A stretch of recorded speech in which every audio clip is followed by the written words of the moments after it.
महाराष्ट्राच्या विकासाचा देशाच्या पातळीवर गौरवशाली उल्लेख अपरिहार्य आहे.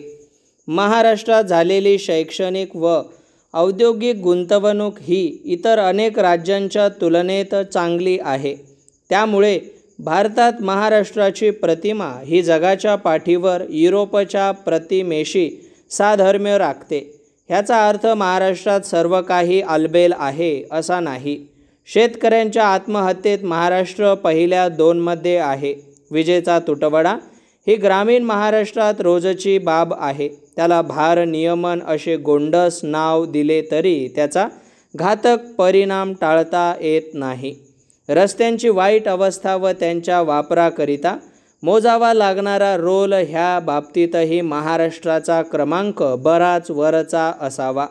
कोल्हापूर हुबळी प्रवास करताना ह्याचा प्रत्यय येतो. पुणे कोल्हापूर ह्या रस्त्यावर वाहनांची गर्दी, रस्त्यांची वाईट अवस्था व टोलचे आवाजवी दर ह्याचा सामना करावा लागतो. वाहने उभी करण्याची ह्या पूर्ण प्रवासात कुठेही व्यवस्था नाही. त्यामुळे महामार्गावरच वाहने थांबवल्याचे दिसते. परिच्छेद कोल्हापूरच्या पुढे कर्नाटक राज्यात शिरताच हे चित्र बदलते. रस्त्याची स्थिती सुधारते. ठराविक अंतरावर महामार्गाच्या बाजूला वाहने थांबविण्यासाठी जागा व शौचालय दिसतात. बहुतेक महामार्ग गावाच्या बाहेरून काढले आहेत. ज्या ठिकाणी महामार्गावर छोट्या रस्त्यांचे क्रॉसिंग आहे तिथे योग्य प्रकारे खुणा व दिव्यांची व्यवस्था आहे. टोलचा दर मात्र निम्म्याने कमी होतो.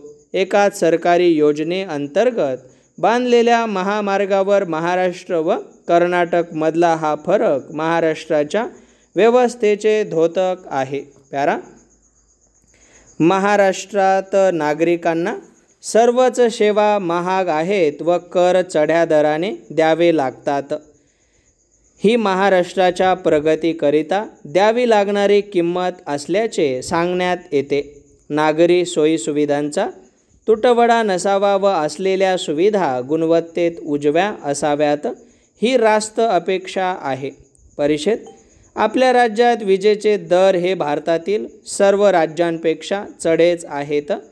उद्योगाला जमीन उपलब्ध होताना अनेक अडचणींना सामोरे जावे लागते. रस्त्यांची अवस्था दयनीय आहे. शेती व उद्योगांना पाण्याची कमतरता भासते. कायदा व सुव्यवस्थेला धक्का देणाऱ्या घटनांची संख्या वाढत आहे. सहकारी क्षेत्रात विश्वास ठेवायला भीती वाटावी अशी अवस्था आहे. पडताळणीचे निकाल धक्कादायक आहेत. महाविद्यालयीन शिक्षणात व्यवसायाचा शिरकाव आहे. परिच्छेद ह्या सर्व समस्यांचे समाधान मात्र दृष्टीपथात नाही. समस्यांच्या मुळाशी जाऊन त्यावर उपाययोजना करण्याची निकड आहे. मात्र तात्पुरत्या योजनांची रेलचेल आहे.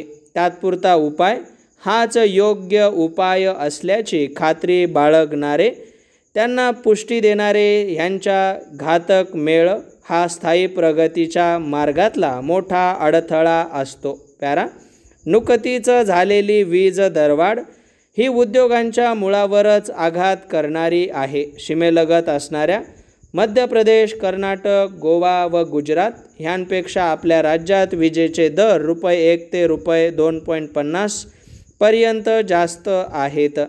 वीज नियामक मंडळाच्या निर्णयाप्रमाणे विजेचे दर ठरविण्यात आल्याचे जरी सांगण्यात आले तरीही इतर राज्यांच्या तुलनेत वीज दर महाग का, एक उत्तर मिळत नाही.